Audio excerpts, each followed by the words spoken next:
I'm speaking directly to you based sheerly on intuition. So if this resonates with you, then somehow it was worth the time invested making this video. I guess you could even say it was meant for you specifically. I don't know how that works or why, but I know synchronicity is real and intuition is our guide to a deeper consciousness. So tell me if this sounds familiar. You've gone through life never feeling totally at home. You don't quite fit in. You've been told you think too much, that you're too sensitive, too honest. Everyone seems to think you're too something. You don't trust group dynamics. You acknowledge that community and neighborhood and local get-togethers are supposed to be great, but in practice, you seem to just end up in awkward, forced conversation, and that rarely feels authentic. It seems like most of the world at large loves small talk. It's Chinese torture to you. Somehow you understand innately that all hierarchies lead to captivity. You can clearly see everything is backward. Malevolent people thrive, sociopaths rise to the positions of power, and fully fledged psychopaths become CEO. Benevolent people are laughed at, mocked and bullied, taken advantage of, called weak. You wonder why it is that organic farming is considered exotic and spraying poison on food is called conventional farming. You wonder why billionaires pay no taxes while your mom can barely survive on Social Security. You wonder why people fall into the same old trap every 4 years of red team versus blue team, Democrat versus Republican, when they're two wings of the same bird. They're both corrupt. They're both controlled by the same shadowy power structure, but no matter how many campaign promises are broken, people flock to the next champion ready to believe again, waving banners, not you. If you want to discover hidden truths, you watch fiction. If you want fiction, you watch the news. Everything is backward. Doctors make you sick, lawyers destroy justice, entertainment is actually entrainment, the news is scripted, and education is mind control. You've gone through hell and back. You've done the shadow work that they call the dark night of the soul. You've put in time. You've gone so far down the rabbit hole, actually, you came out the other side, into the light, without doubling back. You knew the only way to enlightenment was digging through the dirt, alone in the darkness, by not pretending to be positive and happy all the time. But after that experience, as painful as it was, you truly know yourself now. You now understand that the truth is always positive, no matter how bad the news. But you're no longer addicted to the search. You can see through the symbols and the lies without effort now. You can let the truth come to you naturally and relax. But how can you contribute to the solution rather than just parrot the problems? That's the question you ask yourself. You intuitively know that by engaging in something benevolent, you cannot simultaneously be malevolent. And that is the key. If you're in the act of creating, you're not destroying. This is your shield. This is your protection. You and evil are ships in the night. One frequency is not allowed to be on the other frequency's bandwidth. It's not allowed to come to your door. You are a part of the solution. You're not part of the problem. You create your own reality. You create your own gravity, your own inertia. And let me tell you something, it took serious courage to face down your darkest demons. You had to let go of many layers of shadowy, sinewy ego. And even though you will continue to grow, you'll never have to take that journey again. The black goo in your heart was extracted and cleansed, pulled out, hardened, and then shattered and blown away like black lava dust with a forceful, ceremonial breath. Gone. Letting go of the attachments, that was the easy part actually. The hard part was the loneliness and the lack of connection. People thinking you're crazy for pointing out society is crazy. That's crazy. The sane man, of course, in the midst of an insane world is the one that everyone assumes is insane. John Lennon said it this way: "Our society is run by insane people for insane objectives.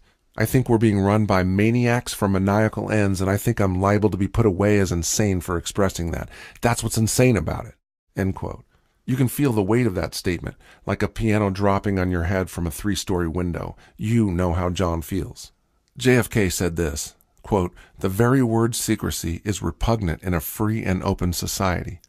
And we are, as a people, inherently and historically opposed to secret societies, to secret oaths, and secret proceedings. But we are opposed around the world by a monolithic and ruthless conspiracy that relies on covert means for expanding its sphere of influence." End quote. I guess JFK was a crazy tinfoil hat-wearing conspiracy theorist, or he had inside information rubbed shoulders with all these people, and more likely he was right. Not long after that, he was also dead.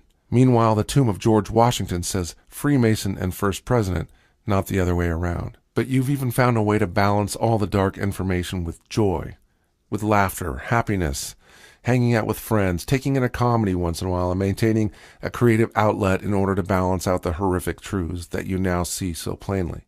Now that you're awake, you don't remember being asleep. You have lost patience with the zombified masses who can't even recognize the state of captivity they exist in. People talk about slavery like it was something from the past, some historical event, and not actually current reality, which it is. You don't want to see animals, nature, and innocent people suffer because of the secret agendas of the world's elite class. They should never be called that, by the way. It's a compliment they don't deserve. It's a misnomer, frankly. From now on, in every blog, every alternative website, and every truth-seeking YouTube video should call them what they actually are. Miserable, talentless parasites. They're not the talented ones, they're the vampires. You start to become aware that people are subconsciously programmed to automatically hate you because you're awake. They don't even know why. They just don't like you. You used to get smiles from the waitress and bartenders, and now you get wary reticence. You are not one of them, and they can just sense that. They're not even aware that they're following this programming, but it bothers you. Just the fact that you're open-minded and exploring makes you dangerous. You could even be on a no-fly list, called a terrorist because you just look into something that might be true. Why are politicians trying to make it illegal to even entertain conspiracy theories? Doesn't logic dictate that the only reason a free society would outlaw human thought is because they have something to hide? That's the very definition of thought crime. Yeah, you could have had more money and success if you just acquiesced, conformed, and enthusiastically joined the buzzing collective. You too could have gilded bars in your very own prison cell. You sacrificed lavish material things to be the authentic person you are. You struggle, you cry, you feel anguish over the loneliness and separation more than the sacrifices you had to make. But you have one thing none of those parasites have, a still intact, fully functional human soul. We are here on this earth to develop our soul, not trade it in for a Ferrari. I'm not even talking religious. I'm talking about the electromagnetic consciousness that resides within you. That thing. You can lose a soul if you don't use it, just like you can lose talent if you don't use it.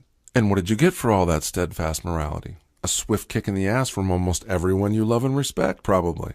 There was no greeting room or celebration.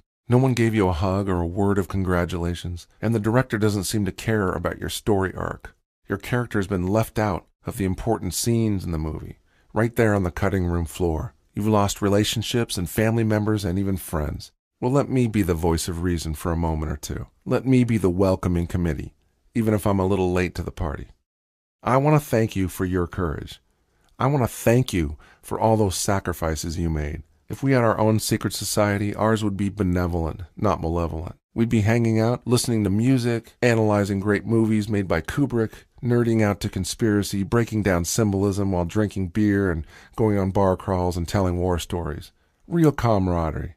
We would gather in person and require everyone turn off their cell phones until the night is over. We'd get together as a small band of truth seekers, and we'd end up being lifelong friends. We would concentrate our will with a laser focus, visualizing how we want to be and how we want to see the world, and then take peaceful action to actually make it so.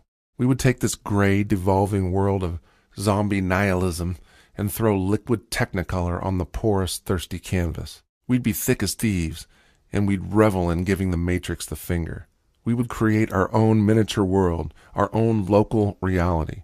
And even if we never get a chance to get our Goonies on like that, we will do it in the morphic field, in the spiritual realm. We'll meet in the electromagnetic, multidimensional spirit verse.